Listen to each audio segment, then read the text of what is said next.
How we doing, folks?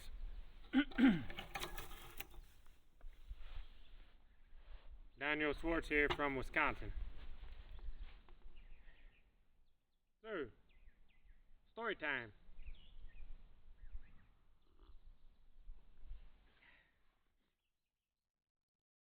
Did you know, long time ago, the world was full of people, and these people were acting in such a way that it displeased God. They were doing all kinds of things that were wrong and evil. And out of all the people on the earth, God found one man who he considered righteous. And God was so frustrated and angry with people who continued to turn their backs on him, he decided to destroy what he had created. So he told this man Noah that he and his direct descendants will be saved. And so Noah goes and tells, his wife and his sons and his daughters-in-law, and they got to build this boat because the flood is coming. But my story is going to be about Noah's son and daughter-in-law. So, Noah's son trusts his father, though he may be a bit skeptical. He does as his father commands, because his father is a righteous man and he trusts his father. Even when everything his father says does not make any sense, he trusts him because his father has always been a great leader. And so he helps, over the many years, he helps his father prepare this ship and prepare the food and everything that it's going to require to go on this journey when the floods come. But in the back of his mind, he had to be wondering if it's really true or not. So,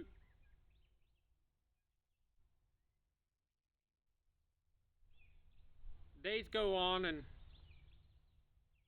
the day for the flood is approaching, and this son decides he's going to go for a little buggy ride with his wife. And they tied their favorite donkey behind the buggy. If you haven't figured it out by now, this is a little bit of fiction mixed in here. This isn't in the Bible. I'm just trying to illustrate something. So, stick with me. So this son and his wife decide to take a little buggy ride, a pleasure ride, and they know they probably shouldn't because the day of destruction could come at any moment. But they're restless and bored, and they decide to go for a little buggy ride, and they tied their favorite donkey behind the buggy because they love that donkey and don't want to leave it behind, even though it can be a stubborn ass. Often is a stubborn ass and doesn't always enjoy doing the right thing. So as they're clipping along in the buggy, suddenly they see these roiling black storm clouds on the horizon, and they see whirlwinds, and they see sheet rain, and in his bones this man knows today's the day. But they've wandered quite a ways down the path, and the storms are moving incredibly quickly, and they know if they keep going the direction they're going, they are going to be destroyed along with everybody else going in this direction. And he knows without a shadow of a doubt this is not normal, and he needs to about face and get his wife back to the boat and to safety. And so that's just what he does. Woo, the horse spins that buggy around, and he puts the whip to the horse because the fear is rising, and he does not want to miss that boat because he knows suddenly all the doubts are gone, and he knows deep in his bones he has to leave behind everything he's done, everything he's known, and step out onto something different and get on that boat if he wants to live, and if he wants to continue on, and if he wants to raise a family. He knows that behind him is destruction and ahead is safety. And the horse is trying and trying mightily to run, but they're just not moving very fast because that damn donkey set his feet and is skidding his heels, and the horse is laboring to try to pull that damn donkey. And now this man and his wife, they love that donkey. It's their pet. And they don't want to cut the rope. They want to save the donkey. So they keep striving towards what is right. They keep striving the right way, and they whip the horse and they try to make it go faster, but that poor horse just can't go any faster because the damn donkey is skidding his heels. And he's looking over his shoulder, and he sees those storm clouds rolling in, and he makes a decision. If we leave that donkey on here, we're not going to make it. Now, we know that the boat is safety for us and the donkey, but the donkey doesn't know. He's digging in his heels, and he wants to go back to that green patch of grass he saw down the road. That distracting green patch of grass that will taste pleasurable and look good. It'll be fun to roll in, fun to smell the flowers, and fun. It'll be a fun distraction. But that fun distraction will distract the donkey until it's too late and he's destroyed. So the man cuts the donkey loose, and with a sudden surge, the horse breaks into a wild gallop because suddenly he's free. Free to head to safety. Free to head to the boat and get on. And he knows what is right, and the man keeps his eyes focused. The husband has his eyes focused on salvation because he knows safety is ahead, and he drives with all of his skill and all of his might and keeps his eyes focused on safety. But a new problem arises because as he is striving and trying, his wife starts pulling on his arm, and he's struggling to drive. He's struggling to keep the buggy true and on the path to safety. It starts to sway back and forth as he struggles to control because his wife is pulling on his arm, because her eyes are not fixed ahead. She's looking behind at the donkey, and she's crying, and she's pulling on his arm, and she's saying, "Go back, go back, go back. We need to save the donkey."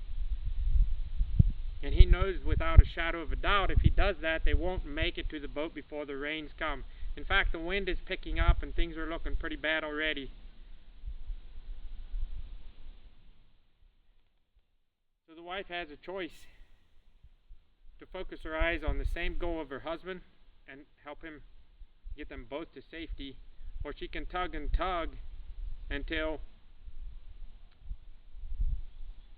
they're destroyed because they're not staying true to the path.